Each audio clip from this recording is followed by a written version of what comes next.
this one thing everyone misses about fasting, almost everybody. I don't know people really bringing this part of fasting up. To most people, fasting is just sacrifice. It's a sacrifice. That's all it is. That's all it means. It's a sacrifice, meaning I can't have such and such food, or I can't drink water if you're doing a dry fast, or I can't do this. So it's all about what you can't have.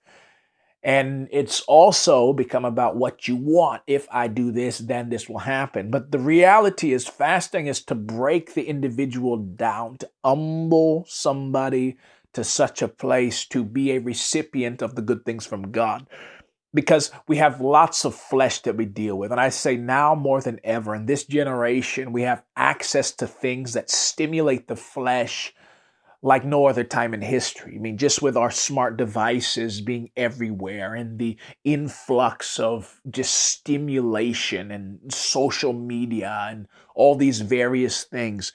Through all this, we are hyper-stimulated, and so our flesh is so extremely stimulated and at this high place where we often fail in the areas of fasting because of the flesh nature being so pumped full of stuff. And what do I mean by that? What I mean is that we can get to such a place where we're so desensitized spiritually because of the inundation of the flesh in fleshly things rather than spiritual things, that we cease being able to seek the face of God with any sort of efficiency and effectiveness. Now, the interesting thing about fasting that people miss is it's not just about I have to give something up. It is that, because you do, and we do sacrifice. It is a sacrifice. But what kind of sacrifice is it? It's a sacrifice of worship. Now, here's what I mean. Here's what people miss. The Bible says, if we go to the beginning of Luke, we read about Anna, the prophetess. She's a lady who has been a widow for many, many decades. And it says she does not leave the temple, but she worships the Lord night and day with fasting and prayer. Did you catch that? She worships the Lord night and day with fasting and prayer. And so now the Bible gives us a description of this fasting and praying woman. And it says this fasting and prayer is worship unto God. That blows my mind. When I really understood that and I paid attention when I read that, I said, wow, it says she worshiped the Lord with fasting and prayer. So the thing that everyone misses is that fasting is not just, oh, I have to give up this and all this stuff. It's an act of worship to God. Because you have to understand, worship and sacrifice go hand in hand. This is what a lot of people miss too. We think worship is now a song. It's a slow song in particular. This is what you see a lot of there in Western Christianity. Worship now becomes a slow song. Praise becomes a fast song. This is a complete misrepresentation of what worship really is. Biblically speaking, worship was mostly a liturgical matter.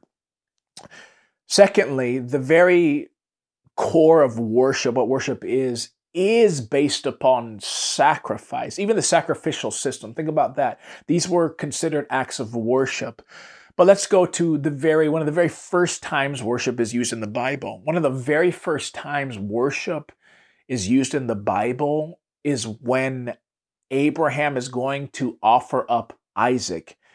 He takes his son. He already gets the command from God that he needs to offer up Isaac. He goes with one of their traveling servants, and several of them or whatnot, and they're going to go to do this sacrifice. But this is what is so interesting. Abraham says to the servants, he says, stay here while the lad and I go over yonder to worship. Now, what's interesting, he did not have a slow song in mind. He didn't mean that stay here while me and Isaac go over there to dance with a slow song unto God. No, he says, stay here while I and the lad go over there to worship. Now he knew what he thought he was going to have to do, and that was to give Isaac as a sacrifice. So when he says, I'm going to go worship, he understood, I'm going to go make a sacrifice that is going to cost me. And so, in fact, it was going to cost him everything. This was the son whom all of his promises rested upon. That's what people miss. And when you really pull out and really break it down and look into the text, you'll see something powerful. And the writer of Hebrews points this out, that Abraham had so much faith in the promises of God that were already spoken, that through Isaac would all of the blessings come and his progeny would come through Isaac. And at this point, Isaac is just a young lad. And so what's interesting is, if Abraham was to go through with the sacrifice and Isaac were to die, if he did not have faith, then all of a sudden the old promises, or the original promises of God that said it was through Isaac that there would be children. Mind you, Isaac has no children at this time. He himself is a child.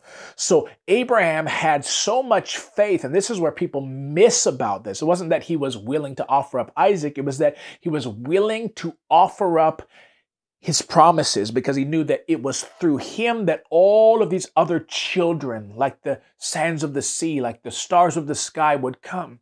And Isaac had no child. So then he would have to destroy Isaac, which would ultimately be a destruction of the promises of God if Abraham did not have faith. But the writer of Hebrews picks up and it says, Abraham had faith that even if he had to offer up Isaac, who would die, that God therefore must raise the dead. So in Abraham's mind, he says, God spoke to me and said that through Isaac would all of these other children come, all these ancestors through him. Isaac is a lad, though. He's a young man who has no wife at this particular point in time, and he has no child. So if I were to sacrifice Isaac now, that must mean, since God already promised that he would, through Isaac, bring my progeny, bring all of my descendants, then he must have a plan to raise the dead. And so what's powerful is Abraham believed, in essence, the gospel of the resurrection before there was the resurrection, because he believed that God had the ability to raise the dead. So this is what's so powerful about that, the act of faith. So going back to this, though, and with fasting, fasting is worship. Worship is sacrifice, and these go hand in hand. And then the other form of it is, there is the liturgical aspect of worship. It's worshiping according to God's way, God's plan. We think that we can go to this church or that church or whatever church has the style, the genre of music we want, and that's how we can worship God. We want to do it according to this way, and oh, I don't like that because that style is not my style, so I need to go somewhere else and find my style.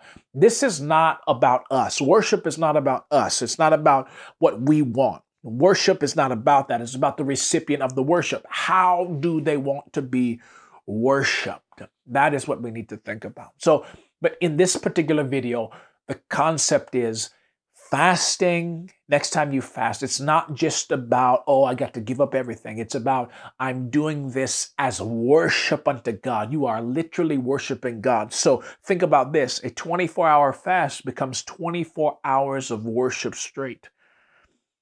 Think about it. Go further. Take it out days and days and days. However many days. You do a 3-day fast, 72 hours. That's as equivalent to you worshiping for 72 hours, because every moment you're fasting, it says you're worshiping God.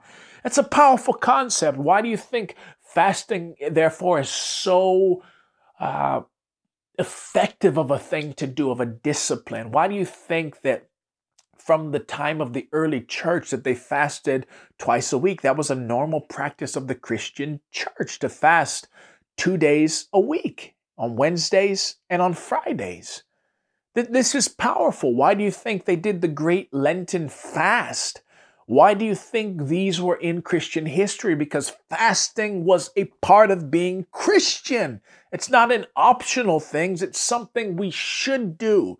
There's so many days of fasting in the church. If you study historic Christianity, fasting was embedded into the culture of church. Prayer and fasting, because these are worship. Be sure to like and subscribe. Till next time, God bless you.